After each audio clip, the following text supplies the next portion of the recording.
Terima kasih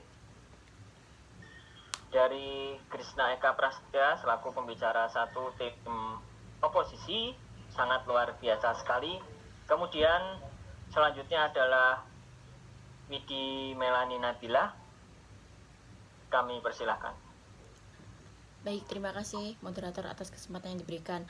Berdasarkan sanggahan dari tim oposisi tadi yang mengatakan bahwa keberlangsungan hidup di bumi tidak akan berlangsung lama, apakah itu terjamin, dan apabila hal itu terjadi, kita bisa mengatasinya terlebih dahulu, seperti kita bisa mereboisasi atau menebang memilih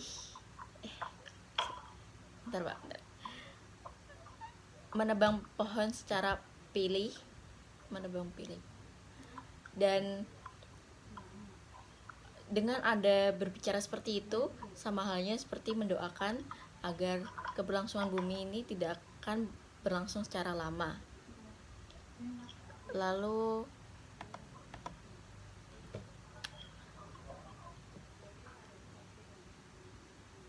saya sebagai tim afirmasi sangat setuju dengan mosi ini, karena meskipun Indonesia termasuk negara maju, proyek ini tetap hanya akan membuang dana negara yang cukup besar.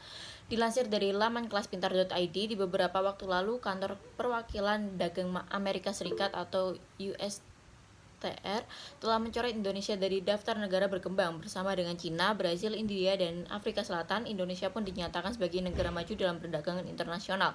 Tapi Institute for Development of Economic and Finance atau INDEF berpendapat bahwa Indonesia belum pantas disebut sebagai negara maju. Walaupun Indonesia memiliki pertumbuhan ekonomi yang tinggi setelah Cina dan India, Afiliani menilai bahwa tindakan Amerika Serikat menggolongkan Indonesia sebagai negara maju kurang tepat. Menurutnya, penilaian pangsa pasar ekspor Indonesia yang berada di atas 0,5% memang benar, karena saat ini Indonesia berada di posisi 0,9%.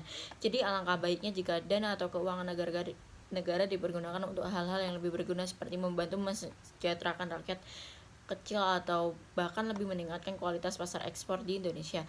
Dewan Juri yang terhormat, pada mosi kali ini kita berlandaskan hukum keuangan negara berdasarkan pembukaan Undang-Undang Dasar atau UUD 1945 dan di pasal 23A hingga 23E UUD 1945 yang berkaitan dengan keuangan negara. Yang juga terdapat beberapa landasan lain yang berasal dari undang-undang atau UU yang dimaksud antara lain seperti UU nomor 17 tahun 2013 tentang keuangan negara, UU nomor 1 tahun 2004 tentang pembendaharaan negara, UU nomor 3 tahun 2004 tentang Bank Indonesia, dan lain sebagainya, yang dimana keuangan negara berkaitan dengan APBN, APBD, aset dan keuangan negara di Perjen, Perum, PNPN, dan beberapa perusahaan yang lain. Hak negara adalah memungut pajak, mengeluarkan dan mengedarkan uang, dan melakukan pinjaman. Hak negara ini memungkinkan negara memiliki otoritas dalam mengelola keuangan dan kekayaan negara.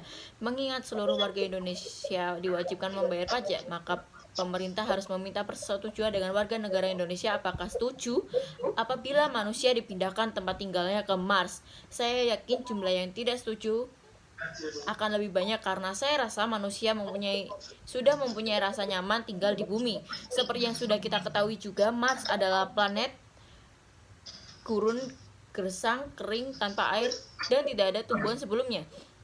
Jadi saya tegaskan kembali bahwa saya dari tim afirmasi sangat setuju apabila proyek penelitian planet Mars sebagai tempat tinggal manusia akan diberhentikan, karena hanya akan menghabiskan dana negara yang seharusnya bisa bermanfaat untuk membantu mensejahterakan rakyat kecil. Lalu seperti yang sudah kita ketahui juga, Mars adalah planet kering tanpa air, tidak ada tumbuhan sebelumnya, dan suhunya mencapai 26 derajat Celcius, yang dimana manusia tidak bisa hidup tanpa air dan akan sangat merasa tidak nyaman apabila suhu sekitarnya begitu tinggi.